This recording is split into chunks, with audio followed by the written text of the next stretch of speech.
Ya, pertemuan kali ini kita sampai pada materi terakhir dari elektrokimia, yaitu tentang hukum Faraday.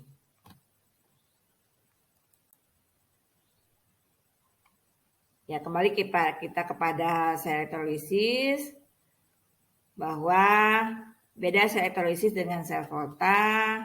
Ya, dalam sel elektrolisis, energi listrik dirubah menjadi energi kimia.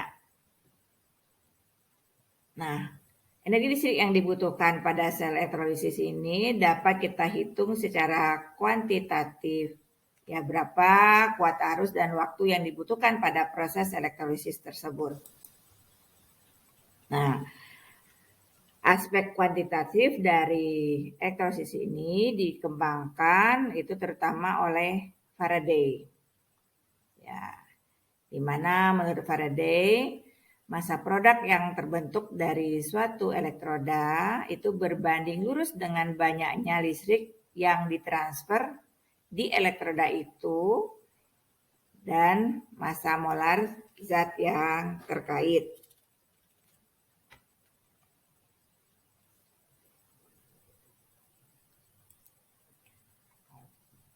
Nah, kalau kita lihat tahapan dari perhitungan banyaknya zat yang tereduksi maupun teroksidasi dalam sel elektrolisis, itu indikatornya adalah berapa arus dan waktu yang digunakan, kemudian kita kaitkan dengan muatan listriknya dalam kulom, ya.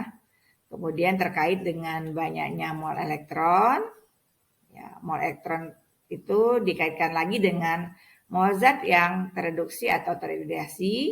Nah, kemudian dari mol kita dapat menghitung massa zat yang tereduksi atau teroksidasi tersebut.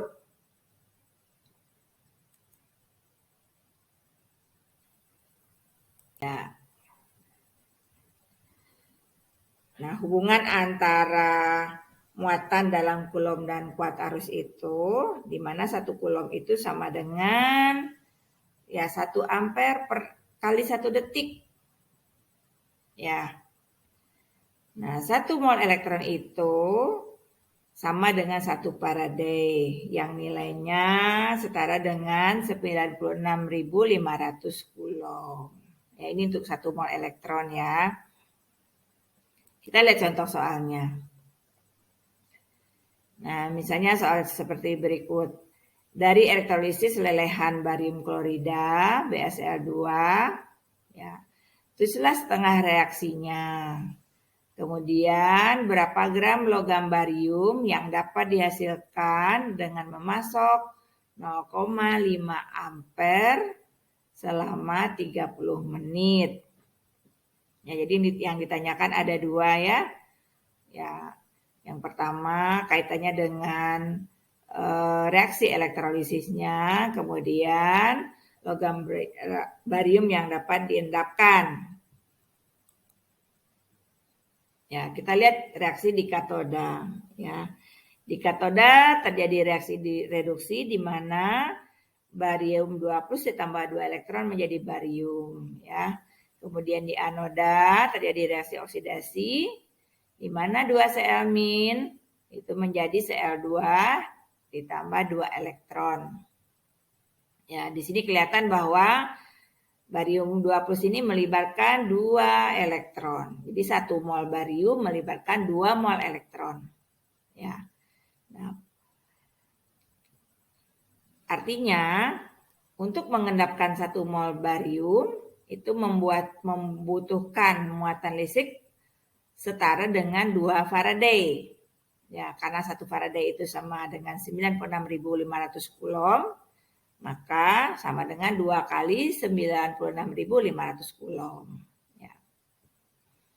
Ya. Nah, karena Q itu sama dengan I kali T, ya, maka muatan listrik yang dilibatkan dapat kita hitung. I-nya 0,50 ampere, kemudian dikali 30 menit. Ya, nah, karena satuan T-nya ini dalam detik, maka 30 menit sama dengan ya 60 detik kali 30 menit ya. Sehingga Q-nya sama dengan 0,5 kali 30 kali 60 ya. Yaitu 900 Coulomb. Ya. Dengan demikian, berat barium yang dapat diendapkannya dapat kita hitung.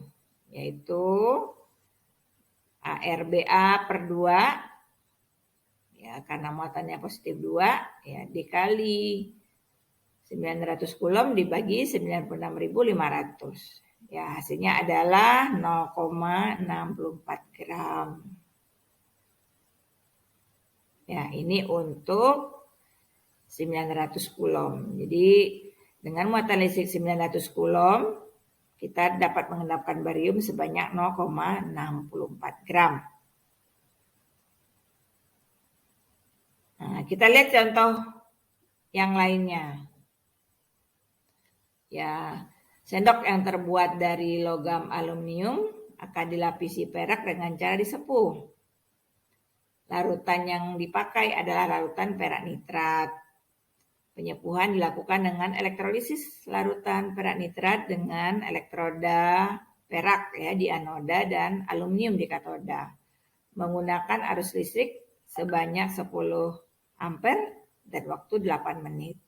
Nah, pertanyaannya, berapa massa perak yang mengendap di katoda? Ya, diketahui ARAG-nya 108 dan 1 Faraday itu setara dengan 96.500 Coulomb per mol. Ya. Nah, dari soal ini, ya, perak nitrat Ag di katoda terjadi reaksi Ag plus ditambah elektron menjadi Ag ya. Jadi dia melibatkan 1 elektron. 1 mol Ag melibatkan 1 mol elektron. Ya. Kalau massa zatnya dihitung, W sama dengan EIT per 96.500. Ya. Sama dengan E itu adalah ARAG per bilang muatannya ya. Di ARAG itu seberasa 108. Kemudian dibagi 1 dikali 10 ampere dikali 8 menit ya, dirubah menitnya ke detik kali 60 detik per menit dibagi 96.500, maka akan didapat hasilnya sebanyak 0,67 gram. Ya, demikianlah penjelasan mengenai penerapan hukum Faraday pada sel elektrolisis. Ya, mudah-mudahan 2 contoh ini dapat menjadi pedoman bagi kalian untuk dapat menyelesaikan soal-soal yang lainnya. Cukup sekian, selamat berlatih.